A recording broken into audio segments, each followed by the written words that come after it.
All right, and now we're gonna move forward. We're gonna move forward to I'm gonna feed off of the other video that I just put up. This one is so that we have to understand that tap water, cereal, fast food, see, foods like that have already tapped us out.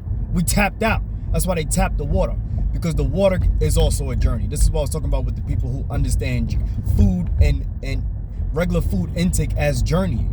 See, now this is why we also have to be careful where we get our food from, because when we really speak on whatever we put in our bodies to journey on, then that means you have to be sincerely sincere about how and where your food is prepared, because somebody preparing it is going to do something to it to take you on a journey somewhere else.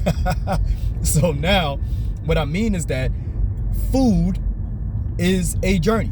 What does food do when you eat a lot of it? It puts you to sleep.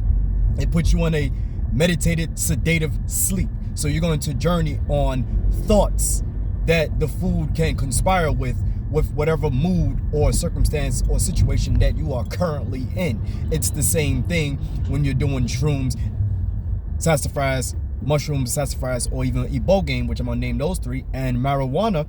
We have to be careful because it's been tampered with so that you don't go to and through a high and experience that will allow you to tap into what it is that you want to tap into more. For example, I'm an 80s babies, so I remember going to school and students would say, yo, I'm high, but I aced that test. Now today it's like, I'm high.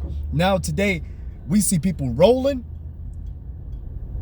while they're smoking, finishing up one and rolling and then smoking.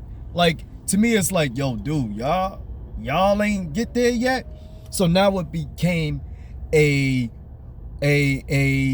now smoking weed has become a recreational thing, which is not even for spiritual purposes anymore, only for those who do it, which is a very small percentage. And now going forward, so because marijuana is originally supposed to be a traveling drug, you know.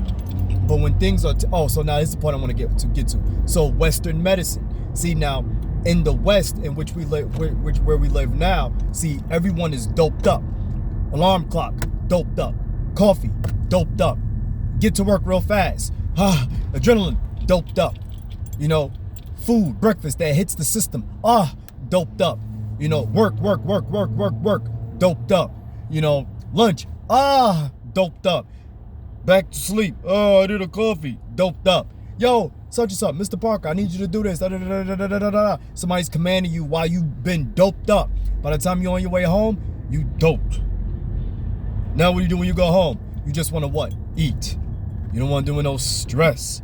Now you're going to eat again so you can have energy, in which in reality, we've been doped up. So the Western medicine had to come in a form that can quickly get rid of the symptom of the pain or disease so that the individual can keep what? Going.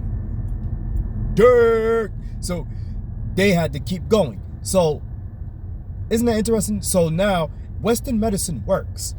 Because I'm not against Tylenol, Advil, and all that stuff like that, because that stuff is illegal in the Olympics. Because if you know how to use synthetic anti-inflammatory drugs that gets rid of it quickly, you can actually enhance the individual's athletic ability, whether it's they're natural or whether they're on something or whether they need to improve something for the next 2 days. So things like Advil, Tylenol, ibuprofen is actually illegal in the Olympics, because if a head nutritionist knows how to use it, they can get rid of all the pain and enhance the individual's athletic ability. That's how dope that is. They don't need no form of dope at all whatsoever going forward. So those things do work. So I don't mind Western medicine, because in the book of Prophet Muhammad, Medicine of the Prophet, said that Western medicine works. But if 75% of your belief that it works, then only 75% of the actual Western medicine would work. Same thing goes for Eastern medicine. They both go hand in hand. Western medicine gets rid of the symptom. Eastern medicine changes your lifestyle. One gets rid of the root. One gets rid of the symptom. They both work with each other. One slides up top, one slides on the bottom. You change your lifestyle, you get rid of the symptom. You change the lifestyle, you get rid of the root, right? Then the symptom is no longer there. Now, the Western medicine does not mask the symptom. It literally gets rid of the actual inflammation very quickly. But if you do not change your lifestyle, even if you just did Western medicine, then you will still actually have that disease or that pain or that injury. But if you continue the same exact lifestyle while doing Western medicine or eating the SAD diet, which is the standard American diet, you will always have issues. You will die early, you will get fat, you will get a disease, and then you will die from a heart attack and or stroke. That's it. Simple as that. Let me say that again.